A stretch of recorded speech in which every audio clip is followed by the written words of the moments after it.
این چیزی خوب بوده که پوچاق تربوز هم میخورده است. پوچاق تربوز و سبزی را میخورده است اگر پرته. یه علاقه بیاگاموس تیار شده. پولنی تیاره یا؟ بله. این برادرو پولنی بیاگاموسه. ای پروی گوسفنده یا؟ پروی گوسفند. ای پروی بزرگ گوسفنده.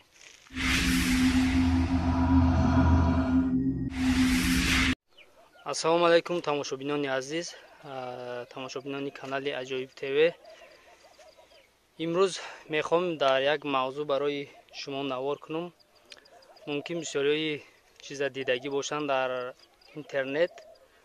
истеҳсоли биогомус дар Тоҷикистон ҳами як соли охир шид ки бисёр дар ҳама ҷо ҳами кор паҳн шудааст. ман фаҳмидам ки дар ҳами деҳаи худмон наи бародармони акам ба ҳамин кор машғул буда.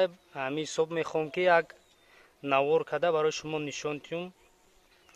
масалан баъзе одамота мумкин ҳам кирм дар корай ё ки биогомуси тайёр дар корай роҳу равиши ҳамин кора фаҳмиданашон дар корай. ин акам ҳамаша мефаҳмона ва биогомуси тайёр ҳам дора. чанд моҳ шид ҳамин корда машғулед? 5 моҳ шида. 5 моҳ шид. хела биогомуси тайёр ҳам дора, кирмак ҳам дора. масалан шароитша чӣ хел мекунӣ, ай чӣ намуд озуқа метиҳӣ, кай об мезани, як чанд вақта об додан дар кор, чӣ қадар нам дошта боша бояд ҳамун чиз, чӣ фоида дора ҳамун биогомус барои ҳамин растанӣ ё ки дарахт, ҳамун помидор, бодринг, пахта, умуман чӣ намуд зироате ки боша, чӣ намуд фоида дора. ҳоз ҳамин акама савол метиҳем, ҳамаша ҷавоб метиҳа ва иншоаллоҳ ин видеоро дар канали Маъмур Ази мо ҷо мекунем ки агар касе ки биогомуси тайёр боша дар кор боша ё ки кирмакуш дар кор боша, ман рақамҳои ҳамин акама мемонам ва занг занед, марҳамат қатиш суҳбат кунед, маслиҳат кунед. ҳам кирмака ё ки ҳам биогомуса ба нархи арзон ё ки дастраст барои шумо метиҳам. ҳамин ака? бале. хуб, бози ягон савол метиҳем акамда, иншоалло ки ҷавобша мегирем. хуб, тамошобинони азиз, дар чанд қаҷо ҳами чӣ кардаген ака? порува рехтаву кирмак сар додаген. Тақрибан чанд сотиқ ҷой? 2 сотиқ аст, 200 квадрат. 200 квадрат биогомус дорида? бале. ялака полни тайёра? бале, тайёр аст. ҳам биогомус тайёр, ҳам кирмак. ина яшико чӣ маъне дора? Даволои мон барои ҷудо кардани кирмак ай биогомус. чӣ хел мефаҳмонед амира? вая дурунша вай мекунем, пӯрои нав пур мекунем яшикора. яшикора дар болои биогомус мемонем, яъни дар болои кирмак. ҳамун кирмакҳо боло мебарояд, ҳам яшикода мегзарад мобайни 10-15 рӯзда. ҳамун дуруни биогомус бо хӯроки нав кофта дуруни яшик мегзарад.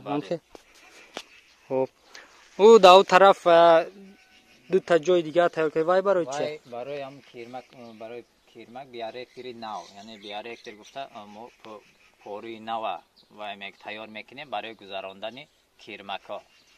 яъне кирмакҳоро мегзаронем, баъд вай хӯроки навайда. ай яшико мегиред ту дар вай мемонед?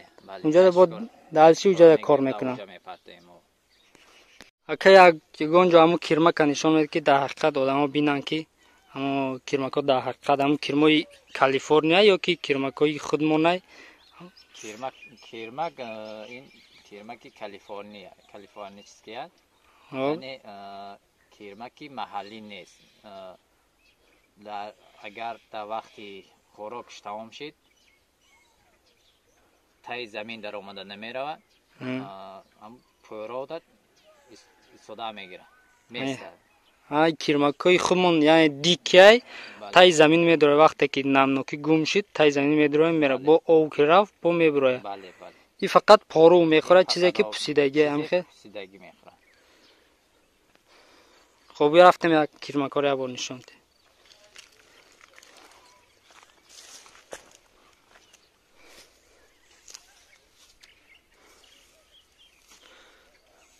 خوب اینا برادرها همو وقتی که بیاگاموس تیار شد در بالای همو یمی یشک ده پاروی نمیمونن کرمک درون این یشک میگذره. درون یشک ده میگذره. بیا بر روی کاکا بینیم کرمک در حقیقت داره.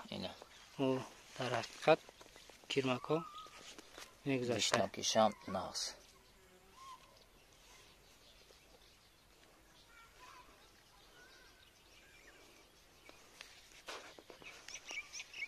خب برادرای نمیاز یکم تگی حمیده کرمک ها هسته یک بار نشان تینکه روی کرده.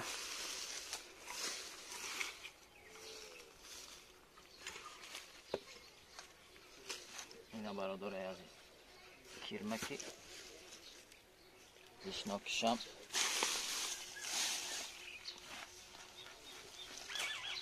او بینه برادرها کرمک ها یه علاقه بیاگاموس تیار شده. پولنی تیاره یا بله. بالاش تا یشکه میمونی و میگیری با دیگه جا میگذره. بله. نموش به حد بسیار بوده.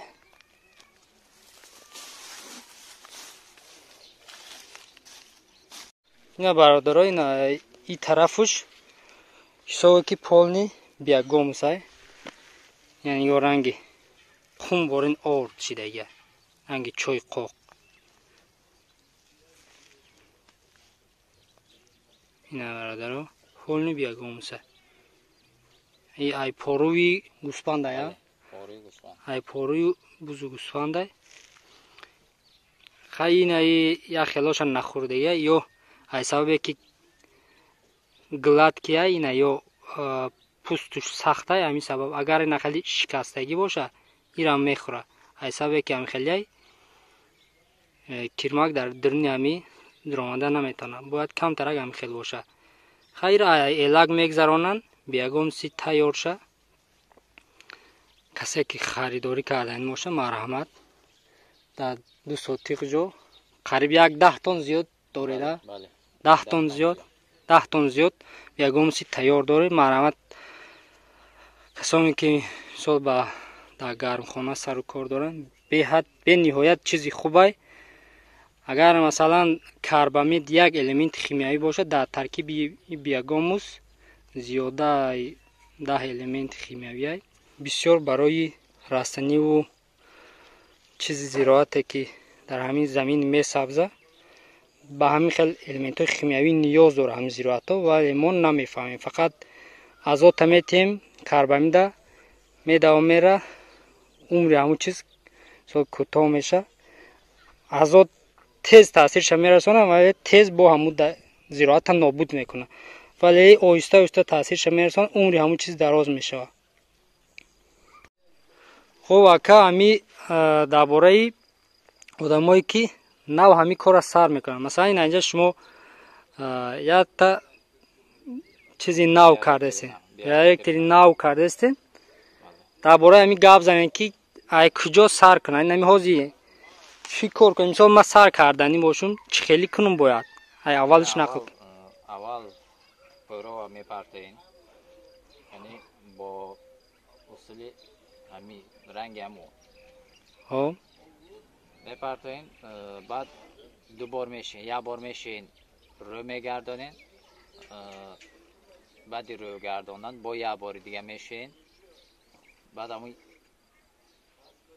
تیار میشه یعنی برای کرمک تیار میشه یعنی درونش زهراش یعنی چیزای زهرناکش میره با واسطه آب بعد کرمک آورده سر میتین. پارو نو باشه خوبه یا که چند 1 سال 2 سال گذشته ای؟ نه کم از 3 ماه بعد 3 ماه 4 ماه میشود که پرتین. پاروی سویج اونقدر مزد وای نمیکنن. یکی هم کرمکات یگان ضرر داره؟ ضرر داره بله. برای که زهرناکیش بسیاره یعنی کرمکا رو میکشه. بله. پاروی پوسیدگی باشه چه 2 ساله و 3 ساله؟ میشه. پاروی پوسیدگی هم میشه. چند قیب باشه هم پاروی پوسیدگی و برگای پوسیدگی هم میشه. یعنی این چیز خوب بوده که پوچاق تربوز هم میخورده است. پوچاق تربوز و سبزی را میخورده است اگر پرده. مثلا همین طبیعت در چیزی که میپوسه این میخوره، خوراک اوای میشوه. بهترین. خب تماشابینان عزیز و قریب که درباره همه چیز گپ زدیم، خیلی ممکن یا خیلی چیزا را من نمیفهمم. یکم بار در پیش کامera ممکن یا خیلی گپش فراموش میکنن، نه که رقم‌های تلفنشون میمونن. مرحمت زنگ زنید بیایید، بیا گمس کسی میفهمه خودش بینه و چشمش 10 تن زیاد داره و چشمش بینه، کیرمک‌ها را با چشم خودت بینه، مسئولیت کنید چی کیرمک در کار چی بیاگامس. اینا رقم‌های یک در این اینجا می‌نویسم، در اپیسنش هم میمونم. مرحمت زنگ زنید. من فقط همین را شما را نشون دادم. کسی را که در کار زنگ زده قطعا می اکا گپ زده مسئولیت کنید، بیاین ببینید با چشم خودتون. بعد اگر مثال در کار باشه مسئولیت کنید تو همین چیزا گیرید. باقی در امان خدا باشین. این ویدیو رو در بسیار جا پدیلسه کنید کسی که میتونه و در حق ما هم دعا کنین. خدا نگهبان همه ما و شما باشه. خیر.